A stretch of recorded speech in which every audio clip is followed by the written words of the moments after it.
Non, on avait prévu un temps de discussion, on est un peu en avance, mais c'était pour un peu avoir vos retours, ce que cela, ce que vous en pensiez, enfin, les idées que ça vous donnait pour des analyses futures. Ouais et donc, nous, on a identifié des éléments à creuser, des pistes de travail. Voilà, si ça amène, d'autres réactions. Donc sur l'évolution de la diversité de production au sein des fermes. Donc on se demandait si c'est des questions qui ont déjà été soulevées. Est-ce que, il y a une diversification? Est-ce qu'on observe une diversification des fermes ou plutôt une simplification? Donc depuis l'engagement, comment évolue la structure des fermes? Et est-ce qu'il y a il y a des effets aussi par région, par territoire? Et est-ce que la tendance est régionale, nationale ou est-ce qu'elle est liée à une filière de production? Donc c'est des questions qui nous semblent intéressantes à creuser, donc en termes d'évolution. Et est-ce que la tendance elle est similaire pour les fermes engagées en 2010, en 2015, ou plus récemment? Et donc ça appelle aussi à faire des études, de panel sur les fermes. Patrick posait la question dans le chat, quelle est la l'évolution de la SAU sur un échantillon constant de fermes? Voilà, c'est des études, c'est des approches qu'on n'a pas faites, mais qui seraient possibles de faire, d'avoir un échantillon constant et de regarder comment celui-ci évolue en termes de taille et d'organisation, enfin, de niveau de diversité. Et ensuite, on en a reparlé déjà, c'est d'approfondir cette typologie, donc en prenant en compte la taille des ateliers pour voir si cela apporterait des informations supplémentaires. Comme on a pu le voir sur, les différents graphiques, si on regarde une certaine taille d'atelier, on voit que la répartition n'est pas la même et les combinaisons changent aussi. Donc ça mériterait aussi de refaire ce travail ou de creuser suivant l'échantillon ou de régionaliser l'analyse. Et là, pour vraiment avoir une comparaison avec, le conventionnel, l'idéal, ça serait d'appliquer cette typologie au RA 2020. Et donc ça permettrait aussi de compléter, enfin, l'analyse en ayant également des indicateurs, socio-économiques sur la vente directe, sur l'âge, sur, la main-d'œuvre, sur, la commercialisation. Oui, il y a plein de choses qui permettraient donc d'expliquer, ce niveau de ces structures. Et donc, on pourrait aussi comparer les fermes bio et non bio. Et ensuite, on pourrait faire une caractérisation statistique des fermes, donc réaliser une analyse en composantes principales sur les variables structurelles pour essayer de voir il y a des groupes de fermes, si on met un ensemble de variables dans le pool, si on part pas d'un arbre, vraiment une analyse statistique. Donc voilà, c'est des idées, nous, qu'on lance comme ça. Et c'était aussi pour prendre un peu la température, ce que là vous évoque, ce que vous avez des projets ou des choses que vous aimeriez creuser, voilà. Alors moi, Juste, moi je veux bien réagir sur le dernier item, études sur un panel de fermes. Justement, je pense que ça, il y en a quand même eu, heu, finalement régulièrement, et que la force de votre travail, c'est justement, d'avoir la visibilité, sur l'entièreté du territoire. Ce qui n'empêche pas l'intérêt, hein, des panels, mais vraiment, voilà, je tiens à souligner, l'intérêt. Et donc, Cécile, peut-être tu veux donner la parole à la salle? En tout cas, sache que sur le chat, Céline, enfin parmi les personnes qui sont connectées, Céline Schott a demandé la parole. Oui, oui, pas de souci. Il y avait juste, au préalable, donc là, les pistes qui sont proposées, par Lucile, elles sont la continuité surtout de la typo. Donc je vous propose qu'on commence par discuter la continuité de la typologie, mais on peut ensuite élargir plus grandement en se posant les questions de ce que vous avez, de cette journée, eu comme envie au-delà du travail de la typologie. Donc je vous propose, on commence par la typologie. Alors Céline, tu peux ouvrir ton micro. Mhm. Voilà. Je crois que c'est fait, si vous Voilà. m'entendez. Oui, c'est bon. Oui, bah, je réagis parce que moi, je suis complètement sur sur le sujet. Ça fait déjà plusieurs années que je travaille sur un projet d'observatoire des fermes en transition à l'échelle du département des Vosges. Donc, dedans, je mets à la fois les données sur les producteurs bio, mais également, je recherche des données sur ceux qui sont en circuit court, sous signe de qualité autre que AB, etc., qui font la transformation. J'essaie de croiser tout ça. Et là, récemment, quand Lucille parlait de typologie, de faire des AFCM sur les structures d'exploitation, bah, je viens de faire ça sur un échantillon, enfin pas l'échantillon, relativement exhaustif des fermes laitières bio dans les Vosges. Et donc, ce que je vois, c'est qu'effectivement, il y a des facteurs assez intéressants à prendre en compte. Eh bien, évidemment, la taille, parce que dans les Vosges, on a aussi bien les petites fermes de montagne avec 3 vaches laitières, 3 Vosgiennes qui font du Munster, que les énormes GAEC de 180 vaches laitières dans la plaine. Donc, on a des disparités énormes. Et j'ai l'impression, mais c'est à confirmer, que la date de conversion est assez importante et structure pas mal les données. J'ai apparemment un groupe qui se dégage de pionniers militants qui sont en général adhérents à Lactalis, par opposition à ce que j'ai appelé les néoconvertis, convertis plus récemment et qui sont en général, j'ai dit Lactalis tout à l'heure ou Biolay? Non, Biolay. Ceux Tu as qui dit sont, Lactalis, oui. ouais, je me suis trompée. C'est plutôt Biolay, les militants convertis depuis longtemps, alors que Lactalis, c'est plutôt des fermes converties assez récemment. Et je pense qu'en termes de durabilité des fermes laitières, notamment dans un contexte du prix du lait pas très bon, certaines vont plus tenir le coup que d'autres. Voilà. Donc voilà, j'ai intégré aussi effectivement les structures de collecte, l'âge moyen des exploitants et la date de conversion en bio. Et ça me paraît assez structurant. Et donc, vous aimeriez avoir accès à ces informations pour faire plus, Ah bah oui. différemment? Ah bah, moi, j'ai tout saisi à la main manuellement et donc forcément, c'est très très long. Ne serait-ce qu'à l'échelle d'un département. Donc oui, si après les données si je peux travailler de nouveau avec le DR pour accéder aux données, pour moi, c'est merveilleux. Il restera tout le travail sur des exploitations en circuit court où là, la recherche, elle est quand même... c'est multi... voilà, il faut rechercher vraiment l'info dans la littérature grise, sur Internet, un peu partout. Mais voilà, au moins, si sur les exploitations bio, je peux y accéder directement. Là, on aura déjà une partie du travail régulièrement actualisable. Et est-ce que vous auriez un intérêt à justement comparer ce que vous avez fait sur un territoire par rapport à la moyenne nationale ou la photographie nationale que donne? Oui, bah, bien sûr, ce serait intéressant non seulement de comparer avec le conventionnel, hein, mais pour ça, effectivement, il vaut mieux utiliser le ERA 2020. Mais j'aurais aussi effectivement intérêt à comparer les structures des fermes laitières bio dans d'autres régions, Voilà. au niveau national, par exemple.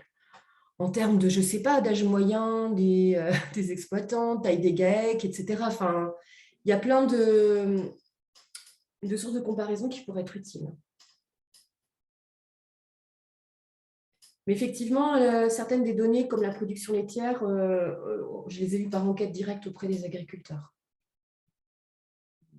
Est-ce que dans la Ok, salle, merci. est-ce que dans la salle, il y a des gens qui veulent commenter sur ces envies pourraient leur avoir produite la typologie? Toi?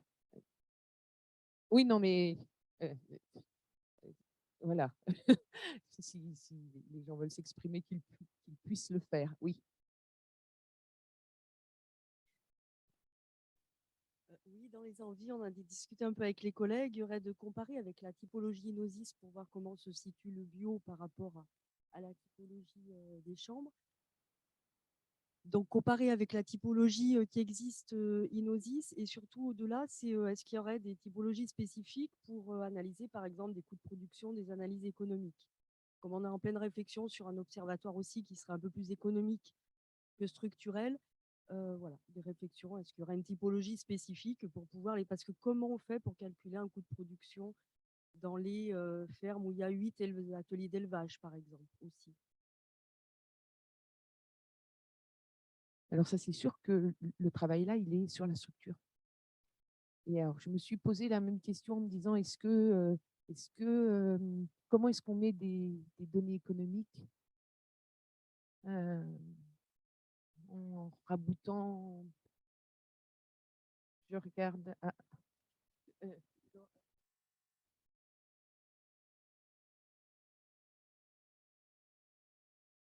Alors oui, j'ai pas de réponse à la demande, mais ce que je peux dire, c'est qu'en tout cas, nous, dans les chambres, on a un groupe d'experts, on est une dizaine. On réfléchit déjà à une méthode de calcul des coûts de production. D'abord en grande culture, mais on aimerait que ce soit applicable sur les autres filières. Et on a eu un lien, grâce à ma collègue ici, avec le bio. Et il y a une des questions qu'on se pose, c'est comment est-ce qu'on prend en compte dans un coût de production une culture qui n'a pas de valeur économique, qui ne se vendrait pas, typiquement une luzerne qui est très, très structurante dans une rotation bio. Quelle valeur économique elle a et comment on la distribue sur l'ensemble de la rotation. Et du coup, même ça, sur des questions conventionnelles qui se diversifient de plus en plus, en fait, cette question-là, elle rentre dans la question méthodo. Et c'est du pur méthodo pour l'instant. On n'a encore pas de données et rien pour calculer. Mais une fois qu'on aura fini ça, j'estime peut-être dans 6 mois aussi, pareil. Voilà. Ça va être la grosse période de sortie. Alors, on ira chercher des données pour tester la méthode et puis la confronter à d'autres experts aussi, parce que là, voilà. Bon, c'est juste pour dire que cette question un peu spécifique aux grandes cultures, par rapport à la rotation, c'est les cultures de service. D'ailleurs, pour l'élevage, on pourrait faire la même constatation. Il peut y avoir des petits ateliers qui sont au service en fait, de la production principale.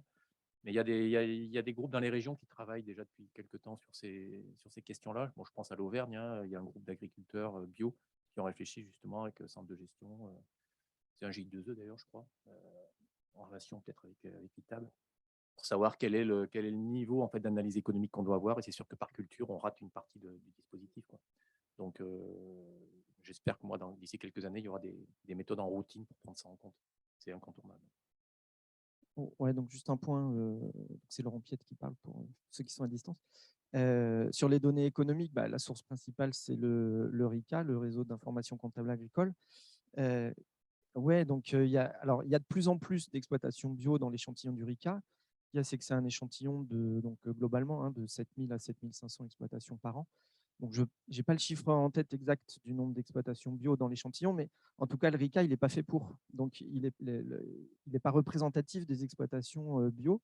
Donc, il commence à y en avoir plusieurs centaines qui permettent de faire des traitements statistiques, mais on n'est pas sûr de la représentativité. Donc, un des travaux intéressants à faire, peut-être à partir de cette base, c'est de voir si les exploitations qu'on a dans le RICA sont un peu représentatives des exploitations qu'on a dans la base zonable.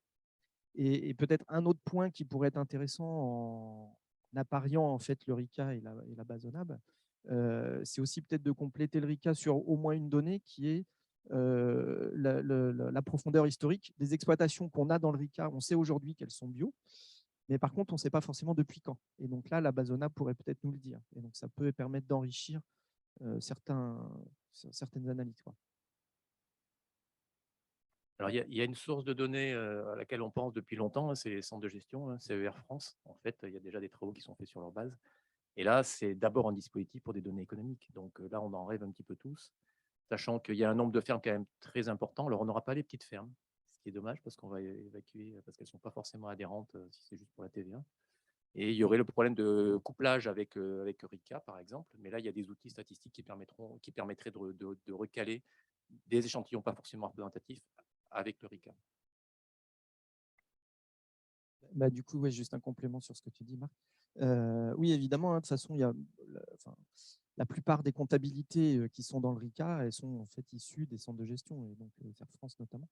La difficulté, c'est que pour accéder au niveau des données, pour accéder aux données CER France, c'est très dur d'y accéder à une échelle nationale, et donc ça se fait surtout sur des partenariats locaux, quoi.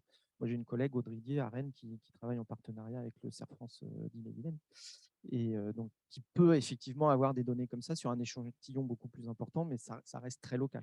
Donc d'avoir une approche nationale comme ça, c'est super compliqué. En Auvergne, on a la chance quand même peut-être qu'on va pouvoir le faire sur 5 départements, parce que c'est le CER qui réunit 5 départements, donc déjà, c'est possible. Je vais prendre encore une question à la salle et puis après, on va redonner la parole à Françoise et à nos amis qui sont en loin. Oui, alors ce n'est pas une question, c'est plutôt un ressenti. J'ai l'impression que c'est ce que vous demandiez, un peu un ressenti sur la journée. Donc, du coup, d'une part, pour vous féliciter. C'était un gros travail et c'est très agréable de voir tout ce qui a été fait. Alors, la palme d'or à Lucille, si je comprends bien, quand même. Et le prix spécial à Marc, peut-être. Ouais, bon, en tous les cas, bravo à tous. Et bon, le ressenti, c'est que moi, quand je vois les questions, là, c'est difficile de donner un avis tout de suite parce qu'on a eu beaucoup de données. Moi, je ne pensais pas en avoir autant aujourd'hui, voir autant de choses. Donc, j'ai un peu besoin de digestion. Mais personnellement, ce que je vois en priorité pour ce qui me concerne, c'est plutôt tout ce qui est régionalisation des résultats qui permettent de raccrocher des projets qu'on peut avoir sur des territoires, de leur donner des bases et des fondements un peu plus importants, voire de les questionner. Donc, du coup, voilà, moi, c'est un peu ça. Mais je pense qu'en digérant tout ça, je pense qu'il y aura d'autres choses qui vont venir, quoi. Donc, voilà. Merci et bravo. Françoise? Du coup, je vais rebondir sur ce sujet parce qu'il y a plusieurs commentaires dans le fil de discussion sur les relations avec les niveaux d'aide. Donc, justement, ça sera certainement à traiter par région, voire par département. Et pour avoir des informations sur les niveaux d'aide en lien avec les évolutions. Donc ça, c'est un premier sujet qui est peut-être une piste à ajouter à votre liste de travail. Ensuite, il y a des interventions sur des données, enfin des questions sur, sur les informations qui sont accessibles. Par exemple, Dominique Desclos demandait s'il y avait des détails sur les races des animaux, sur les variétés des grandes cultures. Et puis, et donc, il y a pas mal finalement d'interventions sur, à la limite ce qui serait intéressant d'avoir en plus de ce que vous avez montré. Donc, tout ce qui est prix moyen de vente des produits ou encore pour mieux travailler, comprendre la diversification des productions. Est-ce qu'il y a moyen de prendre en compte les techniques finalement culturelles, par exemple tout ce qui est fertilisant dans les exploitations agricoles ou l'origine de l'alimentation des animaux, ou bien encore l'agroforesterie dans les vignes. Voilà. Donc, pour mieux décortiquer en fait les processus de diversification et les pratiques. Mais là, je crois que ça va au-delà en tout cas des objectifs qu'on s'était fixés, ça c'est sûr. Pour Voilà, donc ce répondre à sont la des question propositions des pour le futur. ouais, merci. Pour répondre à la question des est-ce qu'on a des races dans la base de données ou les variétés végétales? Donc on n'a pas cette information. Des fois, elle est renseignée dans la case commentaires. Donc on sait si c'est Montbéliard pour les vaches, des Holstein, ou des fois il y a la variété, notamment même pour les pommes ou pour les vignes, ce qui nous permet des fois de reclasser du raisin en raisin de cuve ou raisin de table, ou des pommiers en pommes à couteau, pommes à cidre. Mais c'est pas une information qu'on a pour tout le monde. Donc là, il faudra croiser si on veut avoir des résultats exhaustifs, il faudra croiser avec d'autres bases de données pour arriver à avoir cette info-là. Pour ce qui est des aides, enfin, Laurent pourra peut-être compléter, mais je pense que c'est pas le Il y avait bon des questions sur dispositif. Mmh. Et la Cour des comptes, dans le rapport qu'elle a rendu, en fait, ils sont partis justement des aides PAC via l'ASP pour faire cette étude-là. Donc, il y a d'autres bases de données qui sont mieux adaptées. Sauf que toutes les fermes bio ne touchent pas d'aide ou ne demandent pas d'aide. Donc, la base ONAP permet aussi de recenser, peut-être en croisant les numéros d'exploitation, etc., de voir dans l'ensemble des fermes bio en France, celles qui touchent des aides et celles qui n'en touchent pas. Ce qui est une info quand même intéressante aussi. Oui, pour compléter, Thomas Poméon, du coup, pour compléter sur les aides. Donc, il y a eu une question qui a l'air simple, mais il n'est pas tant que ça. Il y avait eu des travaux qui avaient été faits par le SSP, je crois, à partir des données du RICA, pour voir s'il y avait un différentiel dans les aides CAB, dans les aides PAC en général, donc pas que les aides spécifiques bio, mais toutes les aides surfaciques, etc. Donc, dans l'échantillon du RICA, il ne ressortait pas de différence significative, notamment pour les grandes cultures. Mais après, le problème, c'est qu'on voit bien que les exploitations, la répartition des exploitations bio n'est pas la même que les exploitations conventionnelles, et notamment vis-à-vis du système d'aide, puisqu'on a beaucoup de viticulteurs qui, par définition, ne touchent pas des aides des premiers, voire des deuxièmes piliers, et qui vont toucher d'autres aides par ailleurs, mais qu'on trace plus difficilement. Donc voilà, donc il y a eu plusieurs réponses qui ont été apportées, mais qui restent partiales pour l'instant encore. sachant que, comme disait Lucille, en fait, toutes ces questions-là, ça renvoie à des questions d'appariement de données, de traitement après d'appariement. Ouais, je complète juste un tout petit peu là par rapport au travail Cour des comptes. Il y a un gros problème derrière. Comment on compare en fait les aides? Parce qu'ils avaient tous les chiffres. Et si on prend les ICHN par exemple, les ICHN par hectare, les bio en avaient plus. Et ça renvoie à d'autres questions. C'est où sont positionnés dans le territoire, etc. Et quelle est la main-d'œuvre par rapport à la transparence sur les seuils de 50 hectares, etc. C'est aussi ça, ça renvoie ça questionne aussi les structures. Donc, Si tu fais du tableau croisé, forcément, tu passes à côté de bah oui, toute l'explication Donc, de la façon dont sont distribuées les aides. Oui, parce que sur les aides, là, j'ai peut-être mal posé ma question tout à l'heure. Il y a les aides type PAC et ainsi de suite. On voit bien qu'elles sont enregistrées, mais par exemple, il peut y avoir des programmes de développement des filières aval. Il me semble que c'est quelque chose sur lequel vous avez pas mal insisté, qui en fait incite des agriculteurs derrière à se convertir parce qu'ils savent qu'ils vont pouvoir vendre. Et donc ça peut aussi être des programmes de politique publique qui sont intéressants à croiser. Et donc là, je me demandais, qui a cette info-là, où est-ce qu'elle se trouve? Pour le coup, là, casquette PAC, deuxième pilier, il y a des bouts de financement de structuration de filière. Mais après, je pense que on les suit, Thomas. Après, il y a les fonds de l'agence bio, je pense, les fonds d'Avenir Bio. Et puis, il y a tout ce qui joue au niveau des collectivités territoriales aussi, qui est moins…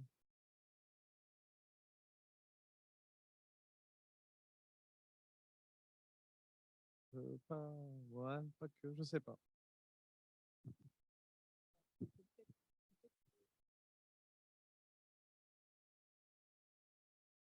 Moi, j'avais une question sur les aides de structuration quand tu nous as présenté. Concrètement, vous financez quoi?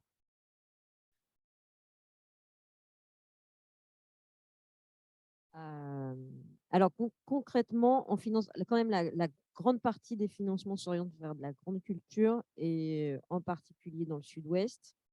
Occitanie, c'est la région qu'on finance le plus. Et donc, en grande culture, c'est du stockage, du triage, et ça va jusqu'à moulin, presse, voilà.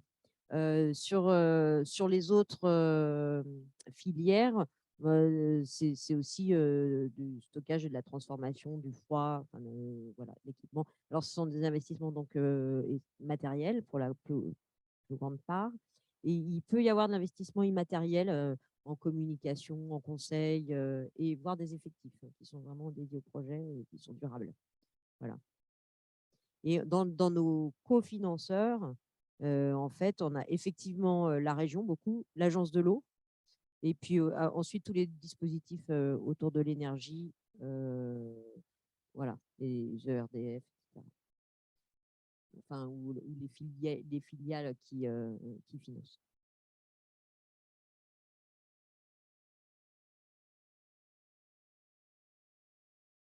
Si, en fait, non. Alors, le ruissellement, de toute façon, parlons-en. C'est la méthode, hein, parce que c'est la période. Oui. Qui dit que ça ne ruisselle pas jusqu'au fer. En fait, dans nos critères de sélection, alors en plus, nous avons des… Non, je te remercie de m'avoir fait la lecture pour les non-voyants, les malvoyants. Non, dans les critères de Merci de sélection, parler bien dans le micro, s'il vous plaît. dans les critères de sélection du Fonds Avenir Bio, il y a la dimension partenariale et le calcul des impacts, notamment à l'amont. Et donc, on ne peut pas dire, en fait, on le ruissellement, après, moi, je serais intéressée de savoir si des chercheurs de l'INRAE l'ont étudié globalement. Mais en tout cas, il y a toujours des producteurs qui sont associés, qui sont parfois bénéficiaires. Et il y a toujours, en fait, ce qui conditionne l'attribution des subventions, c'est aussi une augmentation en termes de nombre de producteurs bio et une augmentation une augmentation du tonnage et ou une augmentation de la surface. Donc, ça fait partie. ça fait partie des critères de sélection du projet et c'est ce qu'on observe en fait à la fin, en fait, au niveau du bilan du projet pour verser le solde de la subvention. Donc, ce sont des choses auxquelles on est quand même assez attaché. Et d'ailleurs, ce qui va pas sans nous poser quelques problèmes, et notamment par la période actuelle, là où on est sur une logique plutôt de localisme, hein, si je puis dire, donc, et de renforcement des structures économiques existantes, et donc où on a du mal à avoir cette dimension partenariale assez importante. Donc, et on a des projets qui ont du mal à passer le coup près de notre sélection parce que justement, ils n'impliquent pas assez de producteurs à l'amont et ils n'ont pas assez d'impact sur les surfaces dédiées au bio. Voilà. Mais tu vois, sur ta question, hein, j'ai perdu ton prénom, François. Pour le coup, en termes d'analyse d'impact, regardez l'impact des financements du fonds de structuration, ça pourrait être un exercice.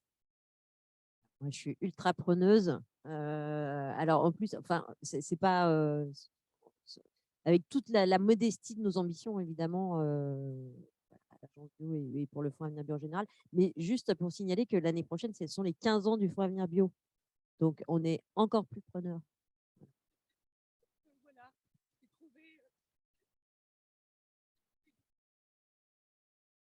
Et du coup, moi, je voulais juste faire une petite remarque. Alors, je ne sais pas où sont les chiffres sur les aides, etc.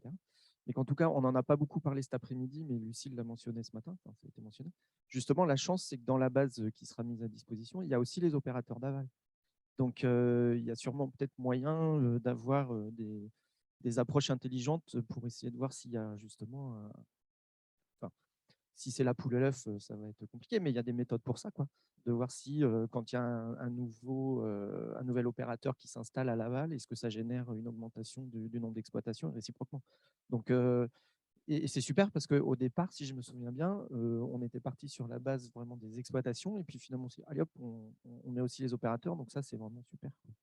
Parce que ça pourra être fait en termes de colocalisation, et tant que j'ai le micro, je parle juste justement sur cette question des colocalisations, ça avait été évoqué aussi un petit peu tout à l'heure. On pourrait, il y a des collègues qui font des économétries spatiales qui pourront s'amuser à essayer de regarder s'il y a une colocalisation des productions animales, végétales, diversification, etc. Avec la petite difficulté qu'avait mentionné Lucille quand même de la séparation des structures juridiques. Voilà, on peut avoir deux exploitations, mais qui en fait fonctionnent ensemble si ce n'est pas les mêmes structures. Voilà. Compliqué.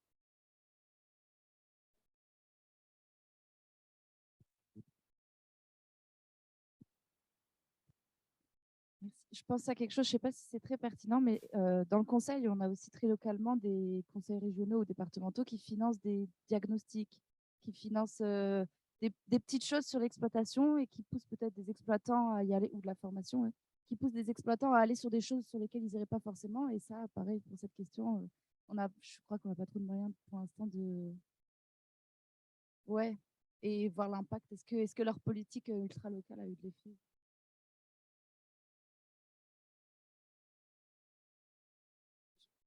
J'enchaîne juste sur la formation, je vous renvoie le micro. Parce que du coup, si on embraye sur la formation qui est plutôt en amont, j'imagine que quelqu'un qui se lance dans la bio, de toute façon, doit passer un certain nombre de diplômes et ainsi de suite. Et est-ce qu'on a des infos sur le background, entre guillemets, des exploitants Enfin bon, du coup, je vous renvoie le micro. Ouais. En Bretagne, il y a eu une étude donc, sur le niveau de formation et les études qu'ils ont eues, et même l'accompagnement qu'ont obtenu ceux qui sont installés donc, en 2012-2017. Et après, ils n'ont pas... Je ne sais plus quel était le début de la question, mais en fait, il y a des régions qui ont des infos finalement sur le background des installés. Mais ce n'est pas systématique dans les données que vous avez à Nous, disposition. non. Non. Ça serait trop beau. Hein.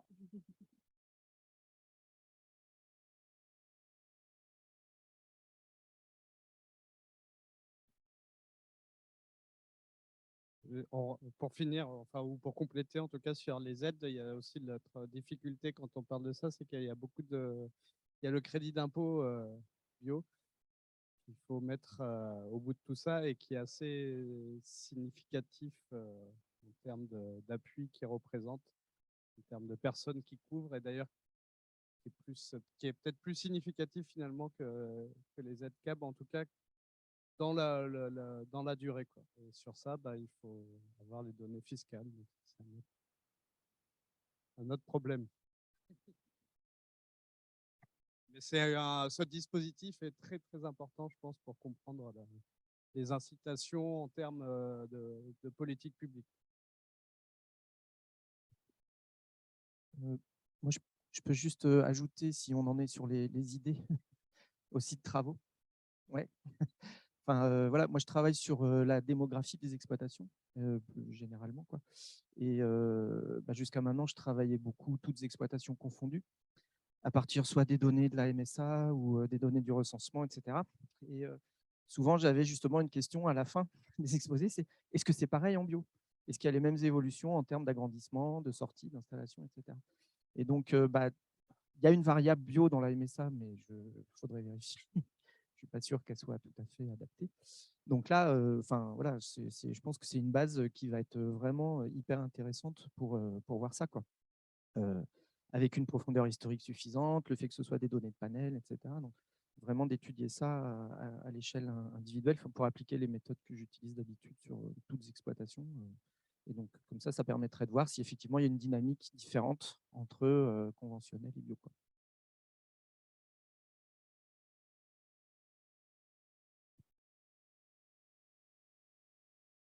Il y a Natacha qui fait un commentaire. Vas-y. Oui, donc Natacha qui répond à la question sur le background, enfin, la formation des agriculteurs bio. Un certain nombre, ERAR 2010 et études régionales, montraient que les agriculteurs bio étaient plus formés en moyenne que les agriculteurs conventionnels. À voir avec celui de 2020. Donc dans le RA, donc le CASI.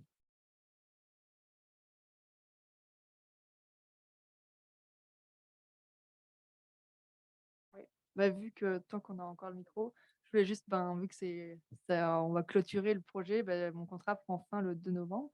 Et donc, je voulais profiter de l'assistance publique pour remercier donc, les membres du COPIL, Marc Benoît, Thomas Poméon, Laurent Piette et Doran Fléché pour m'avoir accompagné dans ce projet et pour ce travail commun qui était fort agréable.